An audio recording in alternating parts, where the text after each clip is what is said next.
ভক্তিদেবীর সঙ্গে নারদের যখন সাক্ষাৎ হলো শ্রীধাম বৃন্দাবনে, তাদের পুত্রদ্বয় বার্ধক্য দশার মুক্তির কথা জিজ্ঞাসা করলেন। নারদ বললেন, কলিতে এ আশা খুব সম্ভব, খুব কম তাদের উন্নতি হওয়া। কেননা বিপ্রয়ীর ভাগবতী বার্তা গেহে গেহে জনে জনে, কারিতা কনলোভেন কথা সারস্তত গতঃ। অর্থাৎ ব্রাহ্মণেরা ঘরে ঘরে জনে জনে ধরে ধরে ধন অর্থ অন্নাদির লোভে ভাগবত কথা শ্রবণ করাচ্ছেন।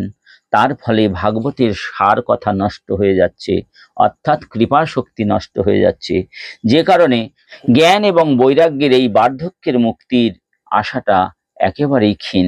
এবার চিন্তা করুন, আমরা যে লক্ষ লক্ষ টাকা দিয়ে বড় বড় কথাবাচক পাঠকদের নিয়ে এসে আমরা পাঠ শ্রবণ করি, সে পাঠের কি কখনো কোনো ফল হবে?